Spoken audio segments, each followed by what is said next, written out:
Do you have a beer with you? Yes. Okay, good. You got that down.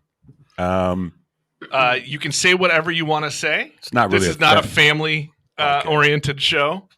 The only young person who listens to it is his son. Yeah, this is true. Dad, what's shit ton me? Right, shit. That's 5011. And if you feel the need to burp, lean in and let her rip. Okay. Please. Good to know. Please. It's a sign of affection and good beer. Good beer. Yep. So Very good. That's it. That's really all the rules. Yeah. Are you recording already? I am recording already. So we're not live. We are recording. So I guess let's get started. Do you want to get started? I mean, you might as well. I mean, isn't there something I'm supposed to do? Do it.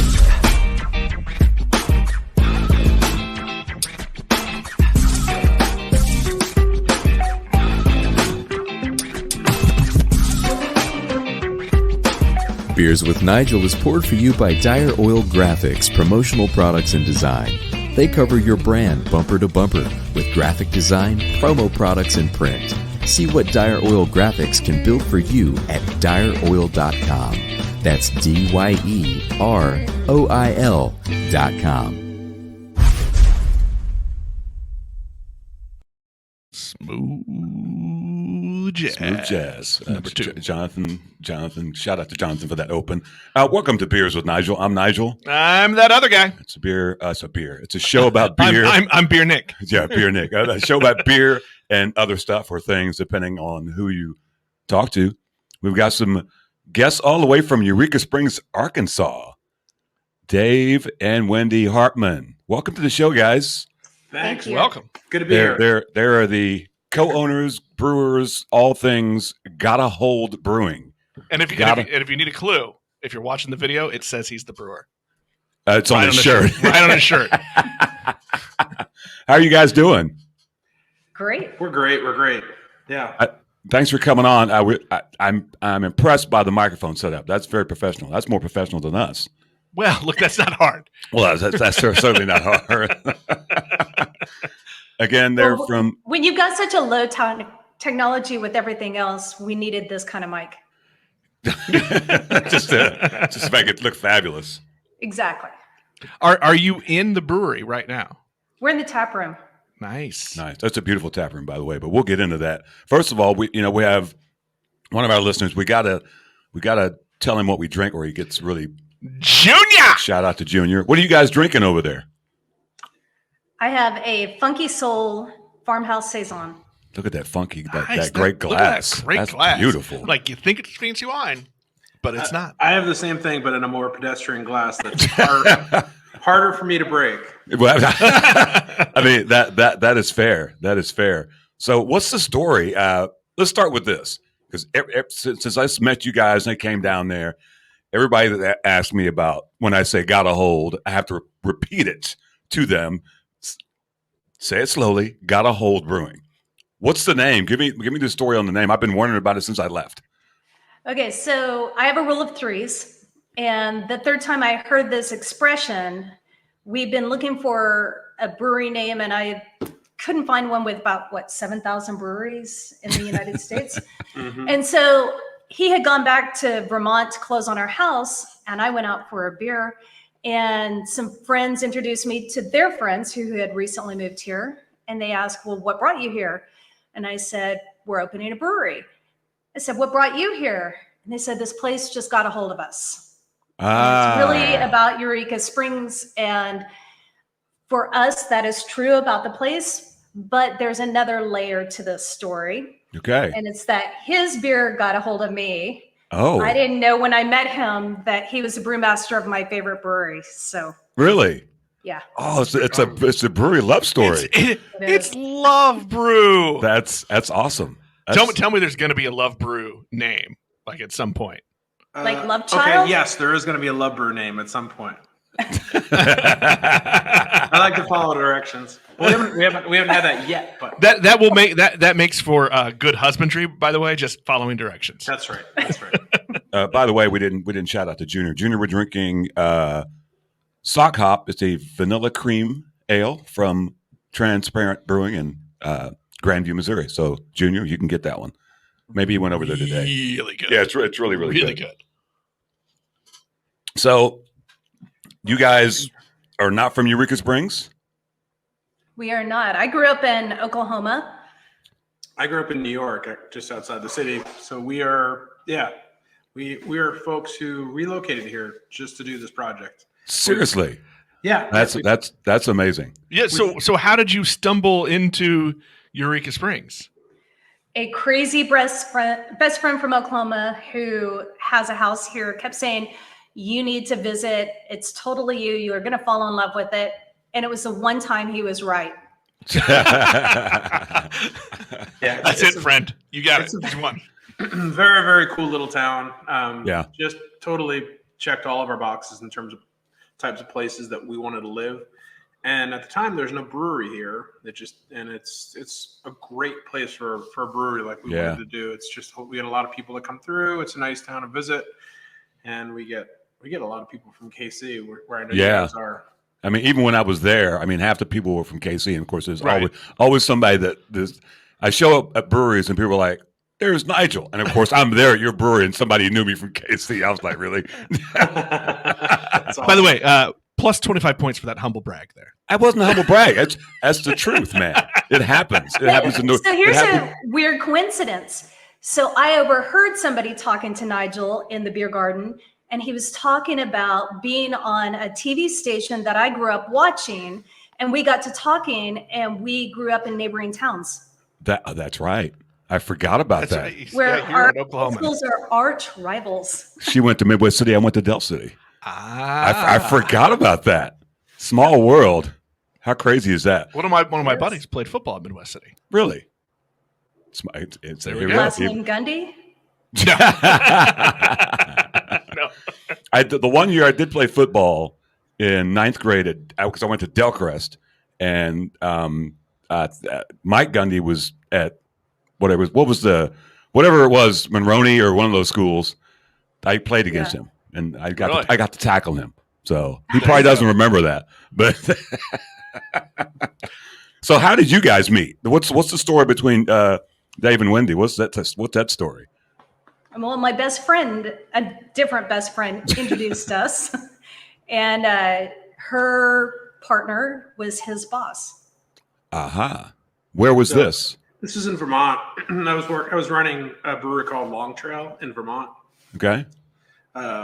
Much bigger brewery, like 150,000 barrels a year.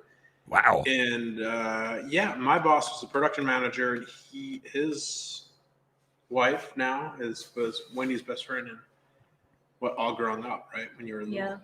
So how long ago was this? 8 years ago. 8 years ago. So it begs the question: you were in Vermont. Were you in Oklahoma at the time? Where were you? No, I had moved to. Well, I was in Phoenix actually when we met. This is such a Weird scattered and story. The story doesn't make a lot of sense. So I was ready to leave Phoenix, and my best friend had said, "Hey, you should come check it out," and I did, and we met, and the rest is history. So were you drinking beer at the time? Were you a beer drinker? Oh yeah, I've been a beer drinker since college. Really? Well, actually, since technically junior high, but decent beer since college. Okay, so Well, that leads to one of our favorite questions: is, do you remember the beer that you went, "Oh, this is good beer"? Fat Tire. Yeah, we've had that one before. Had that one, yeah. What about you, Dave? Yeah, it was Guinness. Like I think it was the extra stout. At the time when I was in college, somebody brought some to a party, and I'm like, okay, let me try that. And it was, I remember like the beer was. I think I spilled it on myself actually, and it stained my shirt black. What the hell is this? The beer is like yellow, Right? Which kind of freaked me out. But then, this is delicious, and it sort of opened me up to the world of there's more to beer than just Bud, Miller, Coors. Yeah. This is 30 years ago.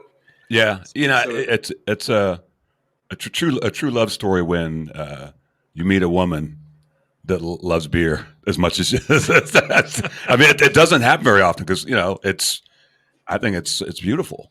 I always say my wife liked to drink beer until we got married, and then it was like, and then it was over. Yeah, it was like, no, now you're buying me other things. So, Dave, how did you get into brewing? What's your brewing background? Obviously, you've worked at a big brewery. You started somewhere. Yeah, sure. So I went to engineering school initially. These headphones keep popping out. And one of my professors actually in engineering school taught me home brewing, which was wonderful. Best professor ever. Yeah, absolutely. This is in the very early 1990s. So craft breweries are still, there weren't very many. There were a few on the East Coast. And I had an engineering job, and I realized I don't know that I want to sit at a desk, doing calculations and so on and so forth all day. So I managed to talk my way into a job at a brewery. Actually, it was the brewery I was running in Vermont later when we met. So I was there for about a year and a half, 92, 93. And then I left to go back to school for brewing. I went to UC Davis. Nice. Went through that program, and been moving around through the industry for it'll be 30 years next year. So time. You're an OG. You're beer lifer. Yeah. Yeah. It's funny though, because a lot of my friends who own breweries have these degrees in engineering and architecture. Bioscience. All these things. They're like, I don't know about that. I think I want to make beer. So at what point did you figure out, you know what? I want to do that. I mean, you got that job that gave you the bug to go get the education. And you're like, oh, I'm changing it. I'm going to do it. Yeah. So, I mean, I worked at the brewery for about a year, maybe a year and a half. And, at that point, I'm like, okay, this is what I want to do. And also, I don't know what the hell I'm doing. So I'm going to go back to school and learn a bit more about it. At that point, I really I decided that this is what I wanted to make a career out of, and I haven't swerved at all, really. It's, I don't know. I love it. I love making beer. I made a batch of beer today. I was in Vermont before we left. I was running, like I said, it was a much bigger brewery. It was mostly management. I had 30 people working for me. Wow. Now it's me doing everything. Right. It's kind of back to the roots, and I love it. It's much more satisfying for you? It is. Yeah, for sure. I liked running a big, there are things that are nice about running a bigger brewery too. You've got a lot of resources. We had a lab team. We had a full maintenance team, packaging team. We get to assistant brewers to clean for you. Exactly. we get to do all that stuff now. So when the chiller breaks, I deal with it. When anything else breaks, I deal with it. I do all the brewing. I'm cleaning floors, and definitely happier here running our own thing. Wendy, when you first had his beer, were you enamored? You already met him. You already digging him. When the first beer you had of his, what did you think? Well, the first beer I had of his was probably a few years before I met him. Really? Yeah, because my best friend I'd been going out to visit her, and her partner worked there, so we would go hang out at the brewery. But I didn't know when I met him. I knew he worked there, but I didn't know what he did. I felt like when I finally figured it out, I was like, I won the lotto. I'm telling you, this is a Lifetime movie right here, man. I'm telling you. They would never believe this story. You know? When did you kind of flip the switch and be like, I want to go start my own, and then you move? Yeah. So we started looking, I don't know, a bunch of years.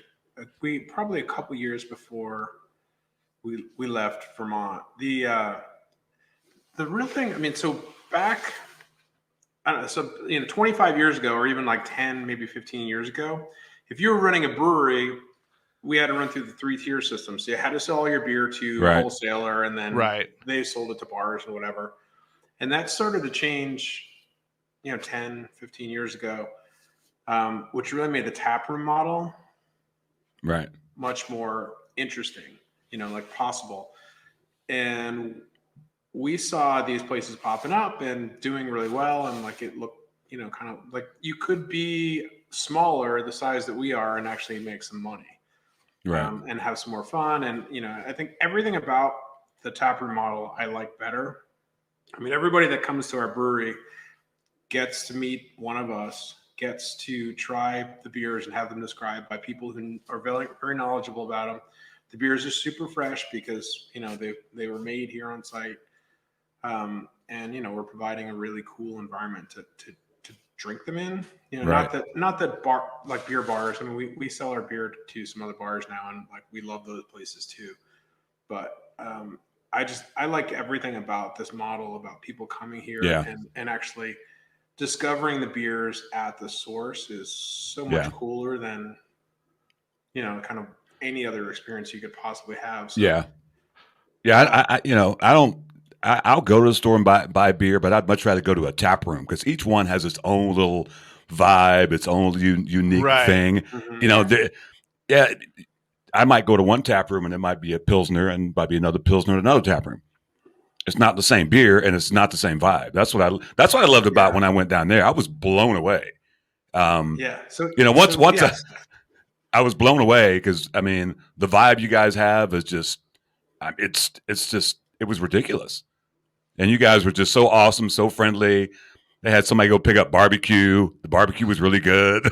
It was a super great day. Is there like a barbecue button on the wall? You just hit it? No. Wendy was like, I'm getting an order to pick up some barbecue. You want anything? I'm like, well, yeah. Nice. So Wendy, when I guess you've been on board with this the whole time. Let's go start a brewery, right? Yeah, I think I was probably trying to influence him to do it before he was ready to do it. Because I knew the possibilities that existed there for him. I knew he made amazing beer. I knew that together we could create an amazing environment and it would be a good team. We just had to figure out where. Right. Were you sure like the whole time that you were leaving that Vermont area? Yes. So it was kind of a crazy story. We had a house in Vermont, but we were both working in New York, right outside of New York City. And when my friend said, come visit, and we came down the first weekend in December, we're like, yeah, let's make this move. And we gave our notice in New York for our apartment. We moved it back. We talked to a realtor. And at that time in Vermont, houses were on the market for an average of like 340 days. Ours sold in 3 weeks. Wow. So we we came back down and said, we got to find a place to live. Right. Found an apartment immediately, and it was right next door to a yoga studio that our landlord owns, and I teach yoga. So I found a job almost right away. He found a job at a coffee shop / beer bar, and it just all fit together so well. And then we moved here on April 1st. So, wow. And all of our friends thought it was a joke. Like, you live in Arkansas? Seriously? Yeah. And every single one of them said, have you watched the show Ozarks? Listen. No, but maybe we should. Listen, Arkansas gets a bad rap. Yeah, I think it so. is a beautiful state. It is. Yeah, it really is. I don't know. I've kind of given up on trying to convince people back east that it's cool here. And just like, all right, well, then don't come visit, I guess. Yeah. It's beautiful, and the people are very friendly, and it's a really neat place. We love it. It's mystery beer time for Nick. We really got to get a jingle. Yeah, we need a jingle. So this is the mystery beer bag, right? It might have come from a golf course, possibly. Okay. Yeah. You need like spooky, mysterious movies. Yeah. Yeah, we're trying to work on that. So, when we started this podcast about a year ago, Nick is more of a whiskey guy, but I've turned him. He didn't like sours. Now he likes sours. I think that lasted one episode. Yeah. I mean, if you notice his shirt, it's one of two female-owned breweries in Kansas City. Shout out to Courtney Service. And he's a Service fanboy. So, because every time I bring her beers to him, he's like, oh my God. Maybe that needs to be the sound effect. I will tell you guys when because I took some stuff back to Kansas City and shared those beers, and they were very well received. So they're like, there's a brewery in Eureka Springs. I'm like, there's actually two, But I'm like, I say, how would you describe just your space and what you guys did? We wanted to have a farmhouse feel that blended in somewhat with the Ozarks. We have a huge beer garden. It's about an acre. Something It's like that. 3 different levels, which I didn't big. really realize at the moment that we did it, but I love a place called Oasis on Lake Travis in Austin. And it's a 3-level thing that you toast a sunset, and our beer garden has a sunset view. Yeah. It kind of reminds me a little bit of Flagstaff, Arizona, because of all of the huge pine trees back there. We've got a 90-year-old oak tree that's covering the stage. We have art on the wall and kind of quirky inclusivity messages everywhere. Yeah, it's a good, the beer garden's great. It's a good outdoor space. You kind of feel like you're in the woods to a certain degree. Yeah. It's a really cool place to hang out and drink some beer. I don't think beer garden does it justice because it's so big and it's so communal. There were like, Adirondack chairs and fire pits, and you can't help but talk to people. Well, you were sending me texts. I was like, you got to see this place. Oh, it's great. I mean, I love Eureka Springs, but that place just took it to a whole nother level for me. I was like, wow, great beer, great vibe. I met so many new people there, met you guys. It was just a beautiful, beautiful experience. And, my girl Shelby, who came with me, doesn't even drink beer, and she had a good time.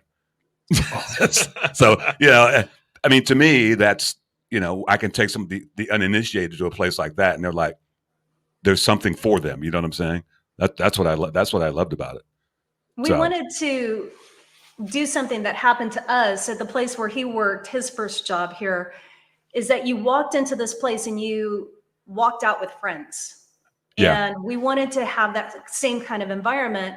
We also wanted to have enough beers on tap with enough diversity that we could get people who don't drink beers to actually say, that's not bad. Yeah. And order a beer. And it's happening. I love that. I love it. I'm gonna pause. I'm gonna do our mystery beer. Yeah, do it. It's funny that you mentioned sours, because guess what we got? What is that? We got a kettle sour from Iowa. Toppling Goliath Brewing, Cherry Fandango. It is I'm a little jealous. Cherry kettle sour. Let's see what's going on with that. I've heard great things about it. My old eyes had trouble reading that can. Well, you at least brought your glasses this time, so there's that. Nigel refuses to ever bring his glasses. Yeah. I don't like the cheaters. I said there's no reason to have two people bring glasses when one person can do it. It's fine. Look, it's about time you give in and just wear glasses all the time. Oh, I have contacts. I need readers. That's the thing. Smells like cherry. So what's been the response from the community? You guys have been there. What has it been a year yet? It's about 10 months. Coming up, yeah. Yeah, so we're coming up on a year. It'll be a year in July. The response has been good. I mean, obviously last year was a weird kind of unusual year to open a brewery or to open any business, but people are really psyched about what we're doing. I think, it's what we're doing is a little different than other places down here. So it's, it's growing and growing. Yeah. Was it a little scary there as you were opening and the sky was falling all over the world? Terrifying. Yeah, I mean, we had planned on initially opening in April, and there were a lot of delays, basically a lot of delays due to the pandemic. So we didn't end up opening until July. But yeah, it was you didn't know back then how long it was going to go on. Like what they said 2 weeks, didn't they? Yeah, two. Yeah, exactly. Stay at home for 2 weeks to make it all better. Exactly. Yeah. So everything was shut down. Like we could, if we had opened in April, we would have been able to go, but nobody knew about us. No one knew what our beer tasted like. Right. So it would have been a disaster. It was definitely. I mean, you sign up for a certain number of sleepless nights when you open any business, but right, especially a brewery. Yes, but last year was it was trying for sure. But just think of it as like equity in sleepless nights. You've already paid them out. Yeah, exactly. Sleepless equity. This beer. I need to turn on some lights. Yeah, it was, I thought, wow, it's getting dark in there. Yeah, This beer is fantastic. This by the way. beer is darn near amazing. Yeah, it's fantastic. That is a dessert. There we go. I figured the sun was going down. I was like, well, yeah, it's starting to get dark out. I guess. I don't know if it's dark or what. All right. Well, here's what I really want to know. Tell me who you are as a brewer. What are you making? What do you love to delve into? So we do a lot of different things. One of my experiences is working in Germany in a lager brewery. So we typically run at least 2 lagers. I don't know, they're fun, and they actually seem to be kind of some of our biggest sellers. Yeah. Sours I love as well. I mean, sours are great. Being a brewer for almost 30 years, sours are something that came along in the last 10 or so. Yeah. Yeah. And they give you a really new dimension to go into in terms of the balance, so you can, traditional beer, you've got bitterness and sweetness, and, you're kind of playing those 2 things off of each other. With sour, you can complement that with a lot of different things. Fruit obviously is the most prominent and typically works really well. But we do a lot of IPAs. We do Barrel aging. Yeah, and then we do a lot of wood aging. So I've got a couple fooders that are both sours. We got a whole bunch of barrels, so spirit barrels, and also wine barrels that are different. Basically, a bunch of different sour projects. Some of which will start to come out later this year, which is exciting. I mean, those are typically a year or so in the wood before they're ready. Right. So those are something that we're trying to focus on. They're a little more fun. They're interesting. You don't really know what's going to happen, so there's the element of chance. Bless you. Yeah, but I mean, honestly, what we're doing mostly is sticking to pre-existing styles, but just a really wide diversity of them and trying to nail them. So I'm not doing a lot of brewers are really, their experimentation is adding, kind of non-traditional ingredients. So you get all these peanut butter porters and cherry cheesecake sours and stuff like that. And they're great. Those are a lot of fun. It's not necessarily what we're doing here though.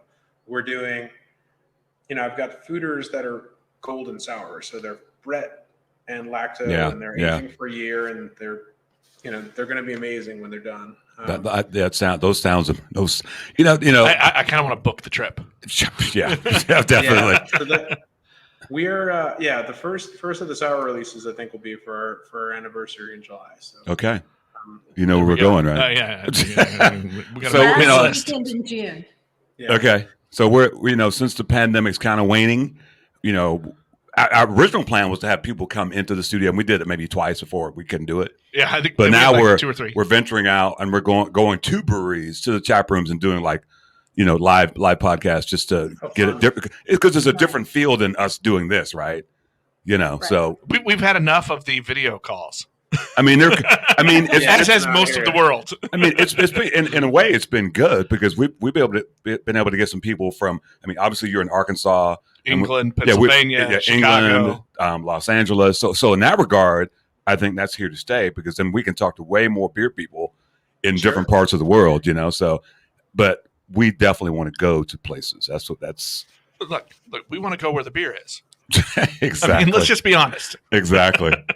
So what was it like? You made that transition from the East Coast to Arkansas. What was that like? Looking, trying to find the place, figuring out what part of Eureka Springs you wanted to be. Talk about how that process went, because that's a major leap. Yeah, working in New York City. Yeah, sure. To Eureka Springs. Yeah, I mean the moving here part was pretty straightforward, but the biggest hurdle was finding property. So this is a pretty small town.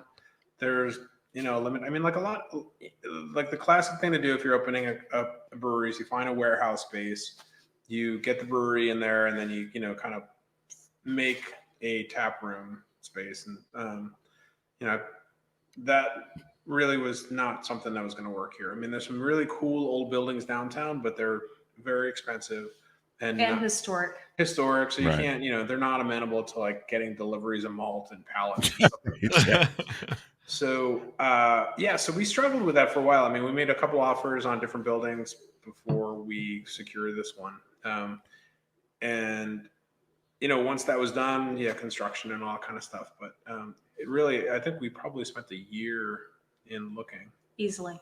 Really? For property, yeah. Yeah. I mean, it's just, there's not that many. So we wanted to be in the, like, I mean, there, obviously we could have bought a piece of property outside the city and built or something like that. And we did talk about that, but we wanted to be within the city limits. And so once we found the right property, it was off to the races. And, and then the pandemic hit, but. Right. And the race slowed just a little bit. Yeah, the race, it's more like exactly, kind of a slow crawl race, but I mean, we're building the brand. People are psyched about the beer. We're getting a lot of people coming back and telling their friends, and we're seeing a lot of people people from KC, people from different places who are like, yeah, my friend told me we have to check out this place, which is actually absolutely the kind of business we want to see. Yeah, that was the thing when I was there. I was like, posted on the page. I'm like, you got to come here. They're like, where? Eureka Springs. Where's that? It's in Arkansas. Gotahold. Got it. Yeah, you got it. I see what you did there. That was terrible. That's what I'm here for. So so Wendy, what things that Dave brews? What's your favorites? What he's doing, or is it all the things? No, it's definitely not all the things. So we just put on. She's talking about the Hefeweizen. If we just put on a real German style Hefeweizen, bananas, cloves, neither of which are things that she likes in beer. Yeah, but bubblegum, banana, and cloves in a beer, never for me, and that has all three. Yeah. So I really like the barrel aged stuff that he's doing. This Funky Soul that we're drinking is Brettanomyces saison that was fermented in red wine barrels. I had it. It was really delicious. Interesting and complex, and yet easy for people who don't drink beer to get into it. And almost everybody that we come through that says, "Oh, I don't drink beer," if I say, "Do you drink wine?" and I hand it to them, probably 8 out of 10 times they end up ordering a glass of it. Yeah, which is a big deal. Yeah, that's been a real surprise, because I'm always terrified that people are going to not like the beer. We put it on tap, like, all right, let's see if this moves. And a Brett saison fermented in red wine barrels definitely struck me as something that I might end up drinking a heck of a lot of, just because nobody else was. And it works for a lot of different people, and that's really been great. Just to see, because that is, there's still a lot of education that needs to happen in terms of like getting people to try different styles, right? Getting people to branch out, and that's part of our mission for sure. So it's good to see people taking on those more esoteric beers. How is it moving people from the lager to the other things? Because I know, especially where you are, you got a lot of people rolling through, and what's the closest thing to a bud? Ultra. Give me the diet beer. I love that question, because then I get to, because I work at 3 different breweries, and it's fun to get somebody on something that they never thought they would ever drink. I think that's part of, you talk about education, because think about it, craft is still a small segment, right? Mm-hmm. So to be able to find new people, and that's probably a great thing for you guys, because you get a lot of transient people who are just stopping in, right? So you're what you're doing is yeoman's work, because you're helping these people find things when they go back home, and they're like, oh, gotta go find a craft beer. So bless you guys for preaching the gospel. I think the more interesting one for me, instead of that one, is the person who says, I only drink dark beers, or I only drink reds, or I only drink whatever it is. There was a gentleman who was here yesterday, and he says, I don't drink IPAs. I said, really? What is it about IPAs that you don't like? And I knew what our 2 IPAs were, and I knew how different they were than anything else he can get anywhere. Right. And so I said, humor me and just taste this. Yeah. And he tasted and he goes, that's good. I said, "You like an IPA, don't you?" Yeah. It's kind of fun to get to see how people open up their mind. Oh, absolutely. I mean, I hate it when that happens. yeah, this guy. I don't like sours. Now every time I bring a sour, Now give me all the sours. right? He's like all the sours. So tell me about because one of the bottles that I brought back, it was one of those barrel aged. Crooked and steep.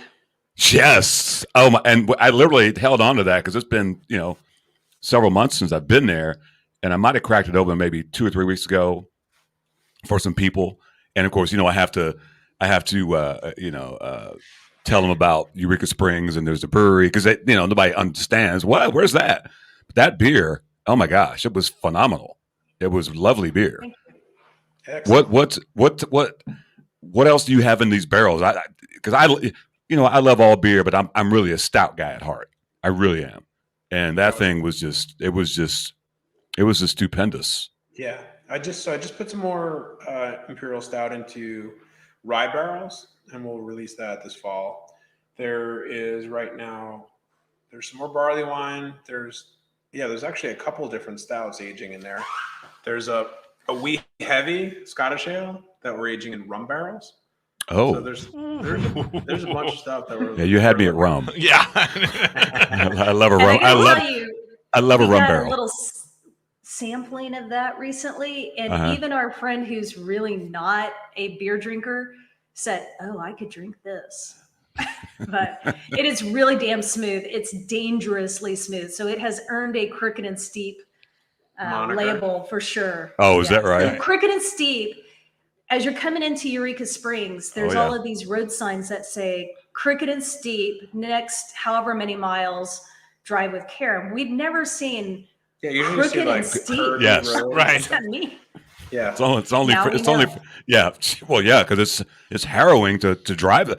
I mean, you guys live there. What happens when it snows? Good Lord. It's interesting. Yeah. They don't plow. I think that sign, along with and both of you Oklahomans, the do not drive into smoke signs. Those are weird to me. Why would I drive into the smoke? Do not drive into smoke. I've never seen that. That's an Oklahoma. That's an Oklahoma thing. It's an Oklahoma thing, and it has to do with the wildfires. Yes. Okay. Sounds like good advice. Sounds like a good beer name. That if a haboob is coming through, there's all of these rules of how do you drive and how you pull over and all. Take your foot off the brake so that people don't follow you and hit you. Yeah, same kind of thing. If a what's coming through? Yeah. All I heard was boob. A haboob. What the hell is that? It's this huge it's a sandstorm. Dust storm that comes through, and it's a wall of dust. It's frightening. Oh, in Arizona. Yeah. Okay, yeah, I've experienced that trying to We fly have tornadoes here, so. Well, yeah, you got that. Yeah, you got your own special wind there. Yeah. Nick, you ready for another mystery beer? I'm always ready for more mystery beer. Mystery beer.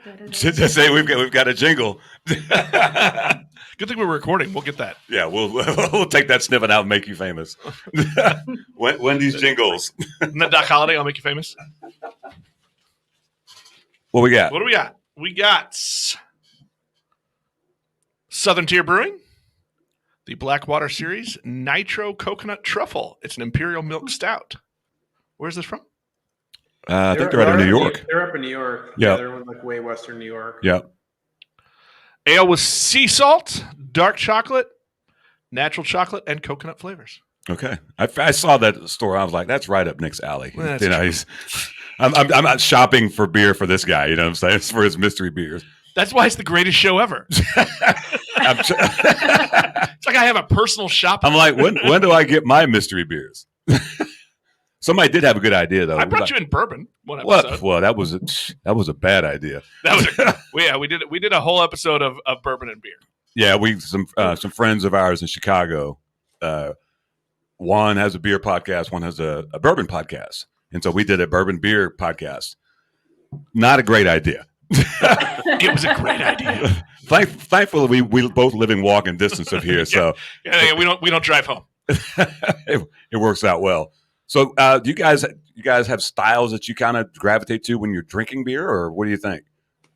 Good question. I mean, we definitely try a lot of different beers. I don't know. It's tough. I between drinking our own stuff, at the end of the day, and people bring us beer all the time, and just if you see something out there, or we go visit places, we're always acquiring stuff. For inspiration or just to try stuff out or whatever. It's can't say that we really gravitate towards sours, barrel aged stuff. In the winter, I love a lot of porters or stouts. Darker beers, lighter beers in the warmer months. So you're saying you won't drink a stout in the summer? It's pretty unusual. I don't know. I could do a stout any time of the year. Well, I mean, to each their own. We're not going to judge you. It's fine. It's a judgment-free zone. But it's always stout season. It's fine. Boy, this smells really coconutty. No, but you don't hit it as much on the tongue. It's like chocolate milk, dude. Oh yeah, there's a lot of the cream. It's rich and decadent and perfect summer beer. It sounds really interesting, but I'd be afraid. Like sometimes beers like that are too sweet for me. So it tastes great, but you get like halfway through it, and you're. This one it's definitely two dessert beers in a row. Yeah, it's more bitter, like dark chocolate than sweet. Mm-hmm. Okay. So which because I'm with you. If it's too sweet, really creamy. Well, yeah, because it's Nitro. Yeah, it's you guys Nitro. pick that up in KC. Is that available in KC? Yeah, it was. I was at one of the local liquor stores, and they, you can buy singles or whatever. Yeah, and it was in there. I was like, oh, let me try that. I mean, it's the same place I got this cherry Fandango. Now I got to tell you though, Nigel's fridge is like the wardrobe to Narnia. I mean, you open that Frigidaire up, and it's all of the beers. Well, look, Beer Karma's real. Beer Karma is real, by the way. It is. People just bring Nigel beer or ship him beer. That did happen. Beer mail happens. We had a guest on from England, and he actually sent us his beer. Oh wow, Oh, that's awesome. He's like, I want to come on, but I want you to have my beer first. I was like, okay. Came cold, still cold. Yeah, it was. Really? A couple of IPAs. It was still sort of winter. Yeah, it's the end fall, of winter. So it just, it was probably on the bottom of a plane the whole time or whatever.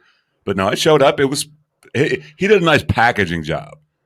I had never seen that. It took me. That was meticulous. Yeah, it took quite a bit of effort to even get the beers out of the package. It was pretty ridiculous. Shipping beer is expensive.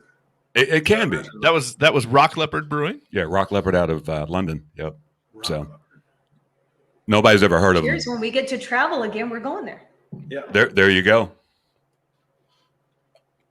So where do you go? I mean, you said you don't really have a go-to style, but is there somewhere you go to, like you walk into a new tap room? Are you going to try a certain style first? Or are you looking for something on the menu to start out with?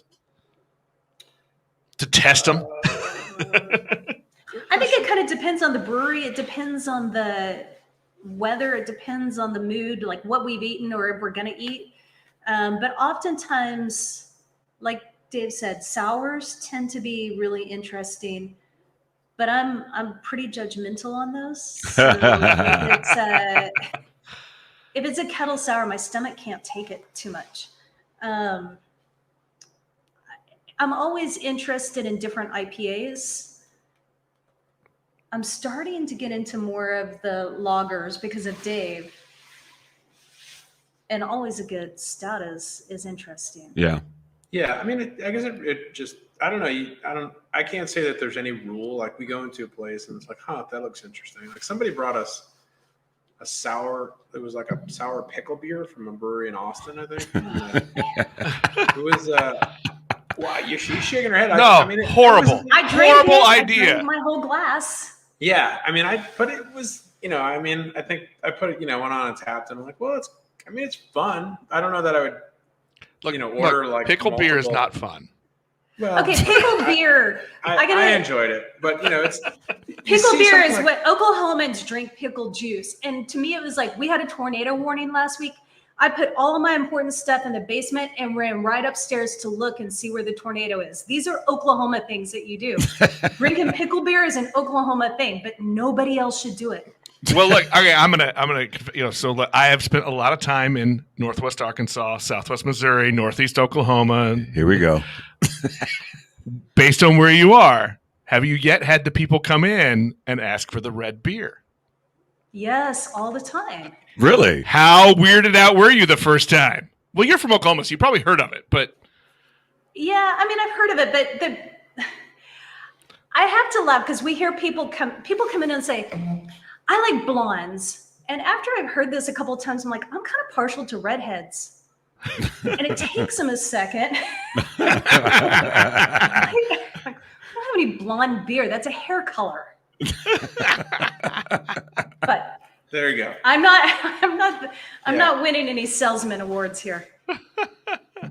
I don't know why that's a thing in the Arkansas region, the tomato Because juice or the Bloody Mary mix in Razorback, beer. Yeah, I mean, gross. Yeah, I don't know either. It's not my thing, but I don't know. I had a boss in Southwest Missouri that is all he would drink at the bar. Fish bowls of red beer. I think it's because so much of the beer in Oklahoma, up until just recently, yes. it was 3.2. So Yeah, it's you couldn't get good beer. flavorless. You're right. That's Yeah, true. So they figured out ways to make it interesting, and then you get used to it, and then it's a nostalgia thing. Well, I will give a shout out to Oklahoma City because the beer scene there, once they changed the laws, you could actually have a tap room and things like that. The beers there are super underrated. When I go there, people are like, "There's breweries in Oklahoma City." I'm like, "Yes," and they're all very, very good. We've had a couple of guys on from Oklahoma, and they're super underrated because they're doing some really good beers. I think Tulsa too. that was my next thing. Tulsa was known as, that's where all the good beer is. I think Oklahoma City has surpassed them. I really do. Really? Okay. Interesting. Yeah. I mean, I don't know. I don't know for sure, but we definitely have people bringing us stuff, and there's some really good beers being made out that way. Yeah. It's very surprising as young as their beer scene is. Because 5 years ago, It wasn't there. no, it was, I mean, you had Coop, which is probably the oldest one in Oklahoma City, but they didn't have a tap room. They were at a bar or whatever. You couldn't even buy it in a store. And now you can go to the on queues in Oklahoma City and have from the biggest Coop to the smallest ones, everybody's in the store. It's mind blowing to be there for so long. Back in high school, we would drive to the Texas state line to get some stuff that wasn't 3.2. And now they have all this really great beer. It's great. I love it. It's changed. So, maybe you guys are going to be the gateway game changers. Yeah, the game changers in Eureka Springs. Because for me, a town like that, it's not a big population. There's all these eclectic, weird things going on. Sounds like a brewery to me. That's like a brewery town. That would be cool. It would be really cool. And I think one of the things that attracted us with Eureka Springs is there's a lot of great restaurants here. Yeah. So people come here expecting to get good food. So they're used to flavor. There's a lot of great music here in Northwest Arkansas and some amazing artists. Yeah. So it's this funky little community that has a 60-foot Jesus on the hill. Yeah. And Yeah, something like that. bikers who come through of all sorts of flavors. Yeah. And a huge LGBTQ community and the artist hippies from 1974. Yes. It's interesting. And all those hills. If you want big calves, that's the place to be. Have you watched the? I went to Eureka Live, and that was quite a good time. But there's a documentary called the Gospel of Eureka. Have you seen it? It's pretty cool. Yeah, It's- You saw it as well? Huh? You saw it as well. Yeah, I did. Right when I came and saw you guys, somebody was telling me about it. Actually, the guy who owns Eureka Live. Oh, there's and it's the former owners that are in the documentary, and it's this great story about how the LGBTQ and the Christians live in harmony in this town with the giant Jesus. I don't It's know that harmony is the Harmony's right probably- word. well, maybe not harmony. Like they occupy the same space. Yeah. But Well, you might not use harmony. Maybe not harmony, but at least they was there's a trying to get. truce. Yeah, there's a truce. They were trying to get along. There's a right? ceasefire of sorts. Yeah, more or less. No, Eureka's a unique town. What are you drinking now there, Wendy? Is that something different? I'm still drinking the same thing. Dave is out of here. His beer. I'm nursing mine. I mean, you can get up and get a beer if you'd like. We allow it. Yeah. We do allow refill passes. Our last episode, shout out to you can do that. Wendy can hold the fort down. I once had to leave because somebody hit my car in the parking lot. That did happen. No. And our last guest, he got up. Well, he was behind the bar. He's a brewer at in Grain Valley, Iron Kettle. Iron Kettle, and he had all the taps behind him, so he just got up and just poured a beer. Took his camera. We had his camera. The draft cam. Right, draft cam. So you can probably see Dave in there. We can see you. Now, so I want to tell you about our bar, if that's okay. No, sure, absolutely. That was actually my next question. Tell me about the tap room and the bar, because I loved it. The bar is made out of wood from old Walmart tractor trailers. And it's a veteran-owned company that reclaims this wood out of the tractor trailers. And a friend of ours built it for us. And he and his wife and Dave and I had 15 minutes to get the resin on top of the bar before it set. It's an epoxy resin. Wow. It was crazy. That's so many great stories. So I can't imagine that stress level. Of like, you got to get it done, and you got to get it done right. So when you guys were like, starting out, you're going to do this tap room. To me, it's your place is very unique. Somebody put some thought into that. How did that happen? So it was an Elks Lodge, is what it was originally built at in 1982. So it kind of looks like a Southern church. All of a sudden, I know where this is. Oh, you do. And I saw it, and I saw the potential of it. And our partners went, I don't know. And Dave was like, I don't know. I'm like, yeah, we need to move the bathroom because Arkansas is going to do this dumb bathroom law. And we can't ever let anybody in our community not have a bathroom to go. So we need to spend this money to take out existing bathrooms and rebuild brand new ones. And they were not happy with me about that. And then I had these ideas for floor. I had just been collecting ideas and we had a great general contractor who said, that'll work. Not so much, but maybe try it this way. He saw the vision of putting in a garage door. He saw the vision of changing the entryway. They made the bathrooms work. It wasn't the way that I had originally planned them, but our state law wouldn't allow it to be the way we had wanted to plan it. Mm-hmm. But we ended up getting individual bathrooms. And we have a coffee roaster in the front of the building, and she'll be opening a coffee shop this summer. And then we've got more space for event rental later on down the road. Very cool. That's cool. Now the tap room we're doing the flooring. Everybody talks about the floor in our tap room. So when Dave originally talked to the guy who's doing the flooring about doing the brewery floor, he said, Wendy wants something that looks like wood. And so this guy came in with all these samples and he started showing me pictures of something. I go, whoa, go back too. And he pulled this up and I go, that's what I want. And Dave kind of looked at me like, no, no, that's the floor. It is amazing. And it looks like a galaxy. I keep looking down at the floor. Yeah. But it looks like galaxy. It's really crazy. It is very cool. I thought it might be a distraction. Like people are going to think the floor is so cool that they're more important than the beer. The beer needs to be the most important thing. And then they drink the beer and they're like, that's amazing beer. And then they appreciate the floor even more. Yeah. Well, it's fun. That's good. Yeah. I mean, it's funny because one of our breweries around here, my buddy at Diametric, they've got this great floor and it's got their logo in it. Nobody notices. I was going to say, I've never noticed that. You have never? Yeah, I've never noticed that. If you walk around, their logo is inlaid into this concrete. It's beautiful because the floor is blue gray. Right. But yeah, you got to go walk around, look at the floor while you're drinking your beer. Just nice. You had never noticed that. That's well, and they've been 4 years. 3 years. 3 years. Yeah. That 1 year doesn't. That last year was Well, Nobody knows what happened. Last year doesn't count. 2020. As far as the taproom floor. So how many beers you guys have on tap right now? We have 13 beers plus a cider. So we Arkansas allows breweries to make cider. Okay. So we have a cider made from apples grown in the next town, and we wood aged it. So it was 6 months in a foeder. It's really nice. It's really nice.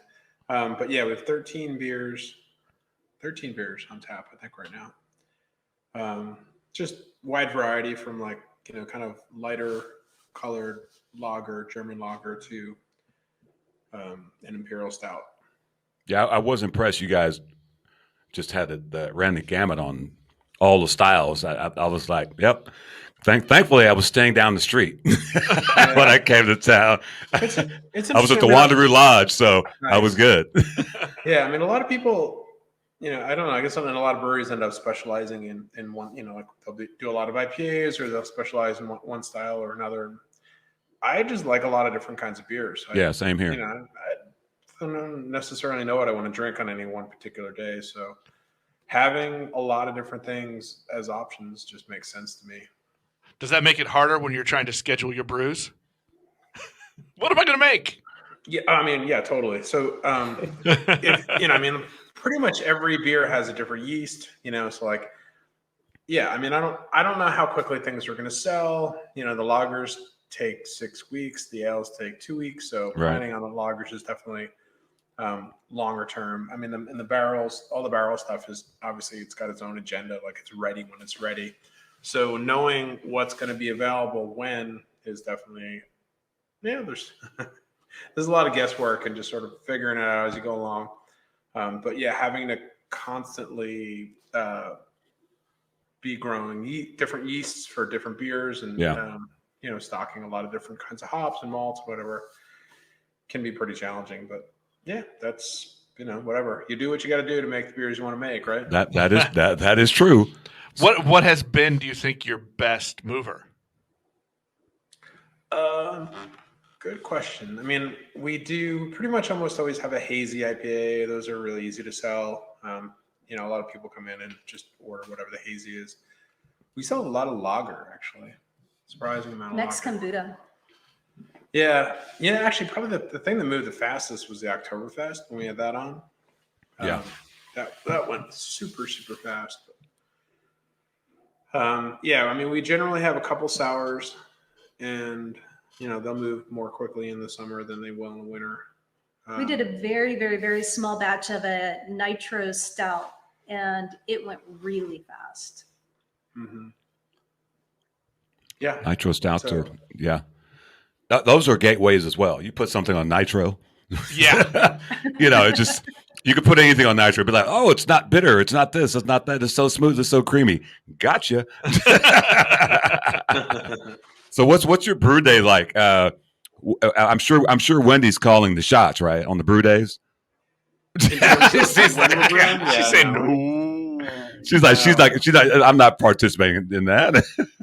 Yeah, I mean, so we work around. So we're open here now Wednesday to Sunday, and I mean the brewery is kind of a mess when I'm brewing. So I try to work around the taproom schedule just so it looks clean in there and whatever. And plus, most days I'm actually working in the taproom right now, so I brew on the days that we're not serving. So I brewed yesterday and today, so we were open yesterday, but no, we got somebody to cover for me, and made a batch of Pilsner yesterday and a batch of a session IPA today, and then just filling kegs and cleaning and so on and so forth. Assistant brewing, yes.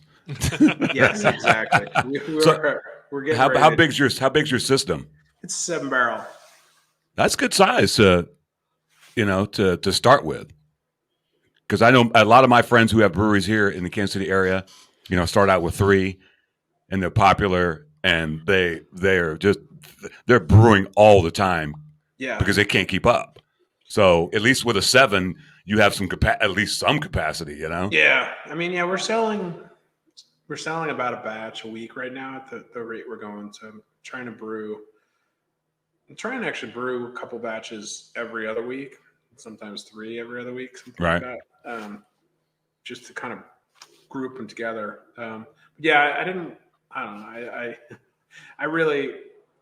I didn't want to start that small. I mean, it's just more work. I mean, one of our favorite breweries is actually doing like a barrel at a time, and Yeah. I don't know, at least last time we talked, she was brewing like 4 or 5 times a week, plus all of the tank cleaning and so on and so forth. And it's just, that's nonstop. yeah, it's crazy. It's crazy. Yeah. So it's, we wanted to be able to make it pretty manageable with just the 2 of us if need be. And obviously, like, things are going pretty well, so we're looking to bring some people in to help out. But at that scale, I mean, essentially, I can do all, like, pretty much for all last year. I did everything in the brewery, and then still worked in the tap room. Yeah. 3 or 4 days a week. So you said you guys are on taps in some places in town. Yeah, I think we have 5 accounts in town that pour our beer. And I've got a couple in Rogers and a couple in Fayetteville, Cool. Springdale. And we actually started, I go down to Little Rock once a month or so, and I'll drop some beer down there as well. So Nice. It's just, mostly honestly trying to get the beer out there and get people aware of us. Aware, yeah. The reputation. Just the distribution isn't as profitable as selling it here on premises, but Right. yeah, we want to make people aware of us and what we're about, and hopefully get them to come here and buy beer. Yeah. Yeah. I mean, to me, it's such a great town. That's a great beer trip. I think it's perfect. Yeah, it's already like a good just destination gateway city. Now you throw in a good tap room and brewery. Yeah, good brewery. I'm good to go. So Dave, did you pour a different beer this time? What'd you get? Yeah, I got a double bock. Okay. Good, kind of later in the day sort of beer. Yeah. Shout out to Junior.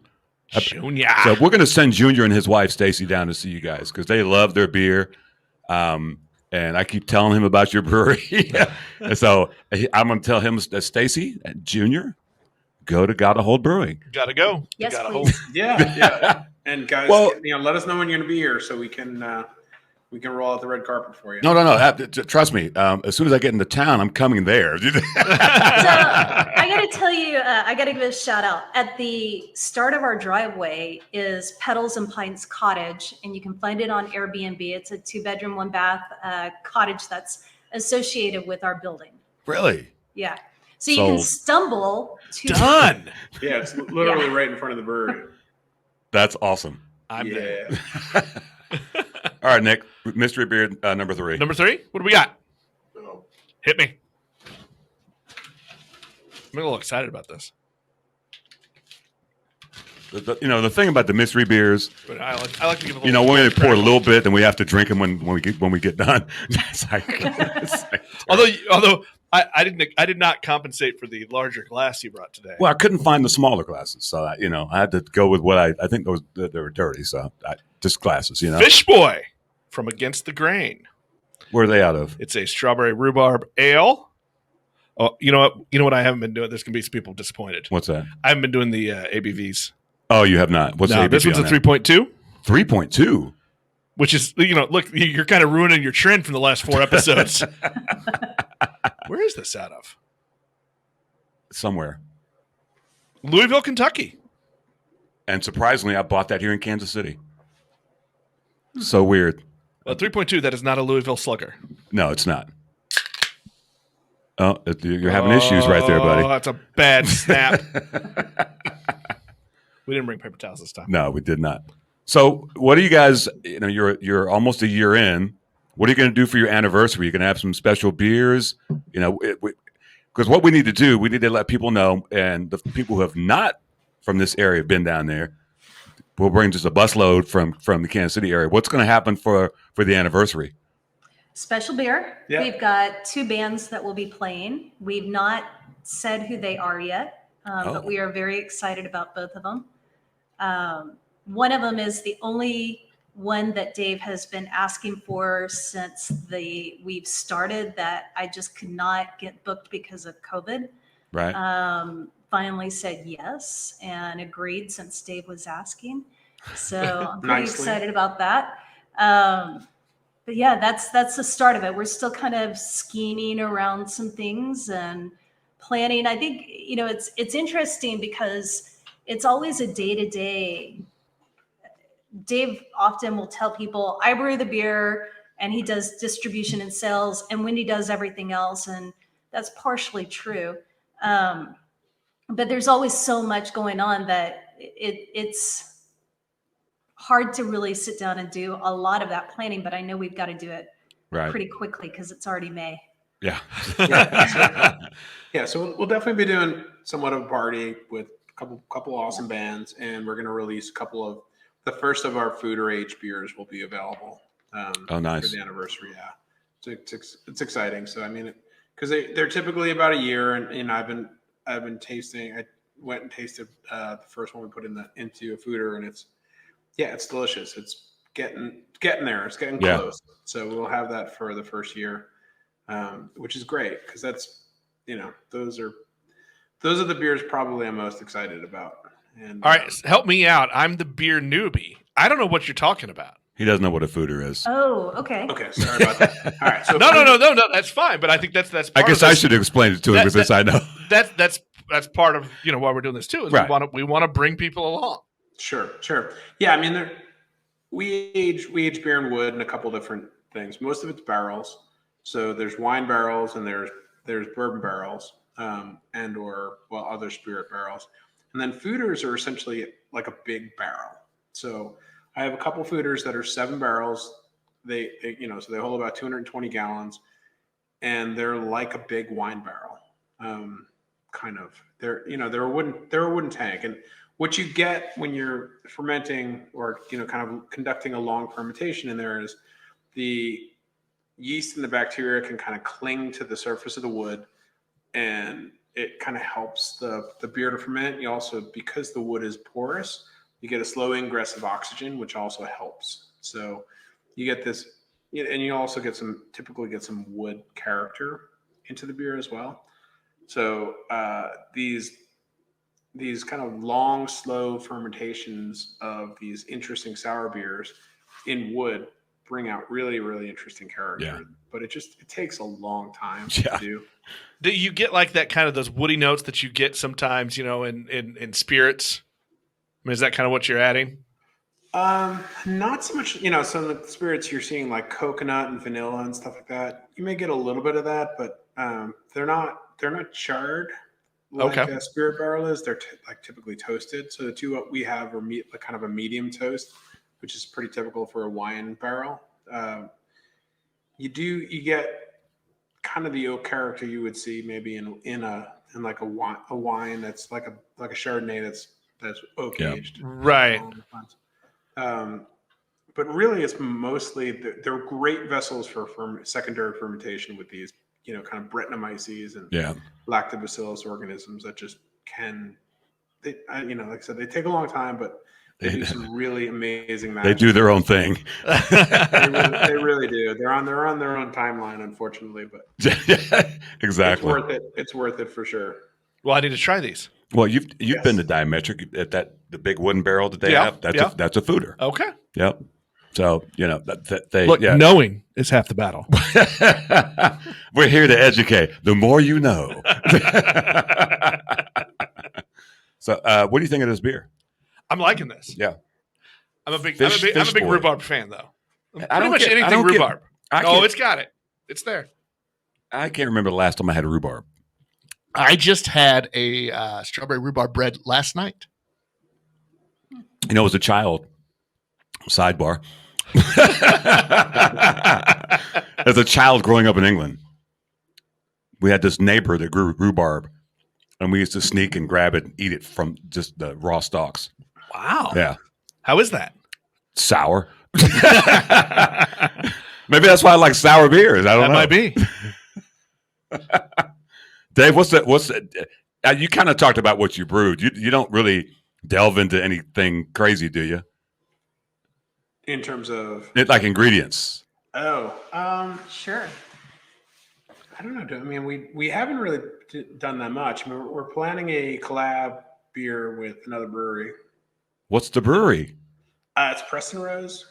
Where are Brewery they? down in Paris? Yeah, they're good friends. And that's going to almost certainly have peppers, like a bunch of different peppers in it. Oh. Which would be interesting.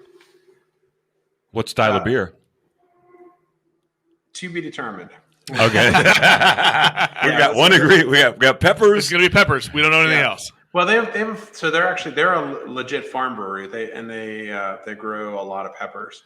Okay. And it's it's something that we haven't done here yet. But I mean, we use a lot. We've made a few beers with coffee because we have a coffee roaster in the brewery. Right.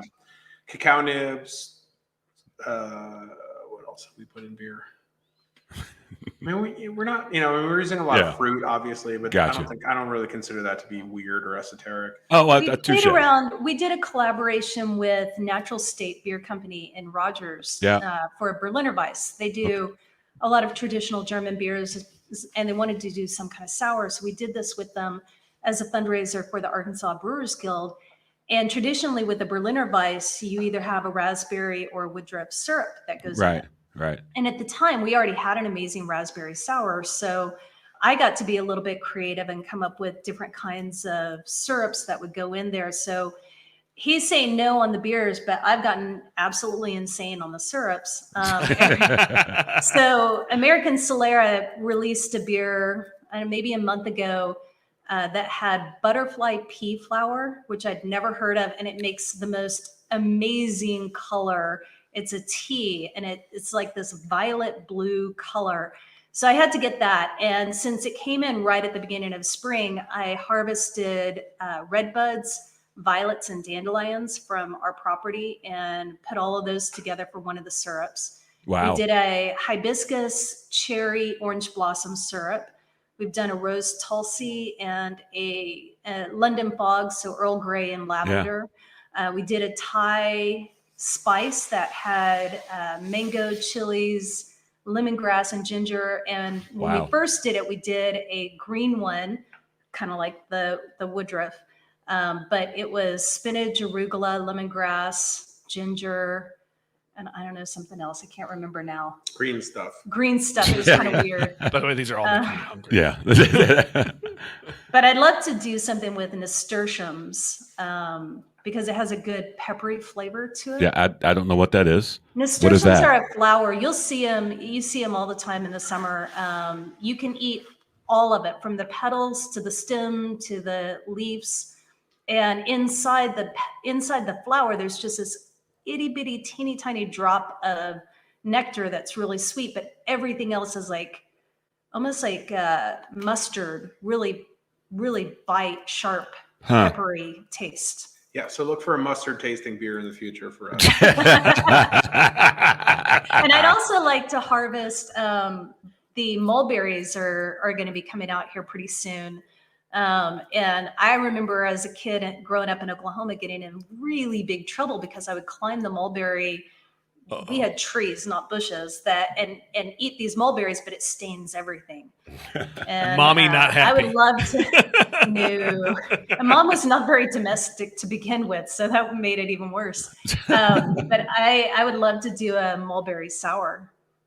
So I keep trying to pitch ideas to him, and about half of them I get eye rolls, and the other half he actually thinks about and says, "Oh, maybe that would work." Well, it's funny because I liken you guys to my friends at Windshift Brewing. Their husband and wife team started a brewery.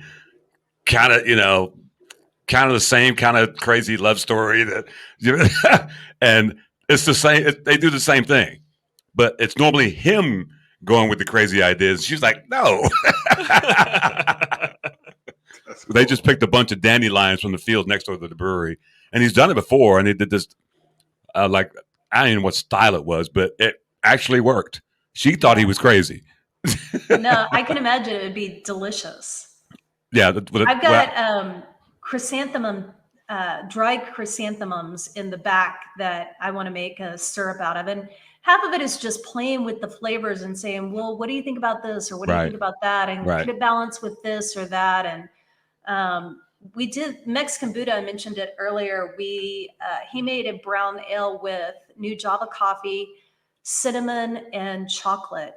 And it was absolutely delicious. It reminded me of Abuelita's hot chocolate. I don't know if you've ever had that, but it's really delicious. And I keep saying, we ought to do a stout like that.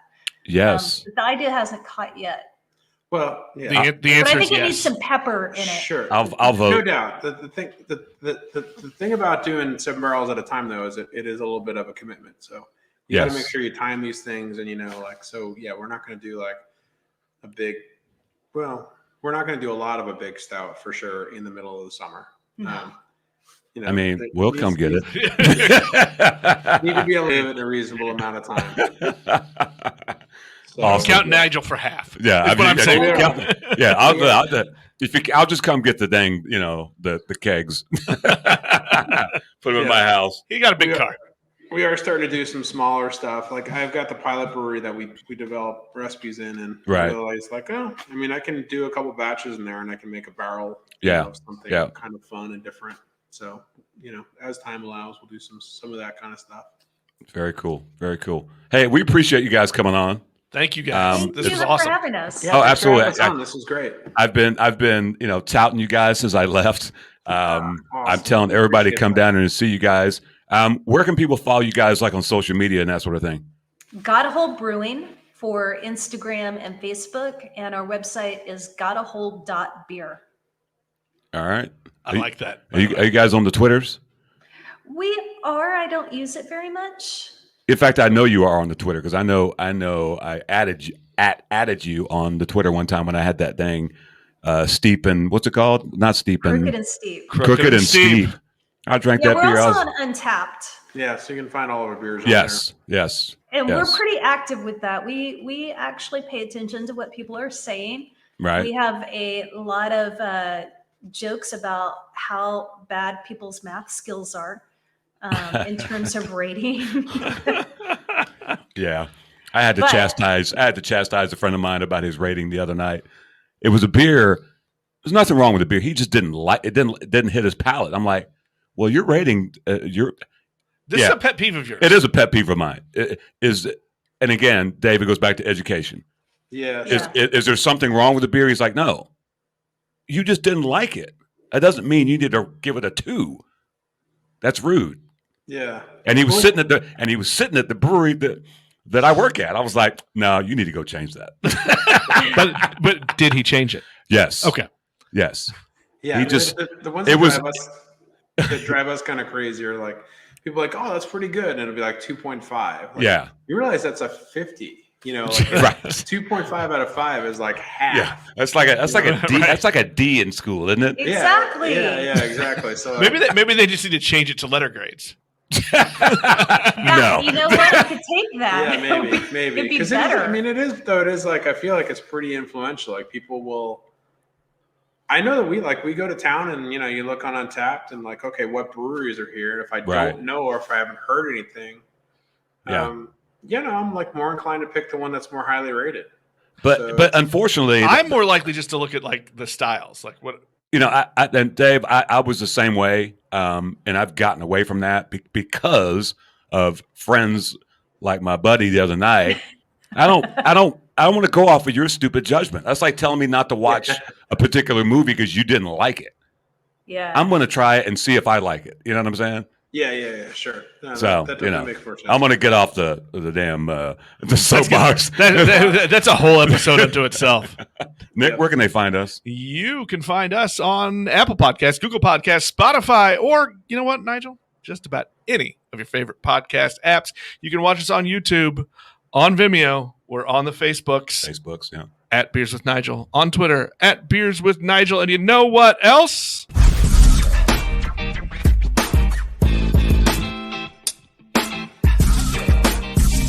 You've been listening to Beers with Nigel, a show about beer and other stuff, hosted by Nigel Woodbury and that other guy, Nick Parker. Beers with Nigel is poured for you by Dire Oil Graphics, providing bumper-to-bumper graphic design, promo products, and print services. Find them at direoil.com. Beers with Nigel is a proud member of the Fredcast Network and is available on all of your favorite podcast flavors. Find Beers with Nigel on Facebook, Twitter, Instagram, and ask Alexa to play the Beers with Nigel podcast.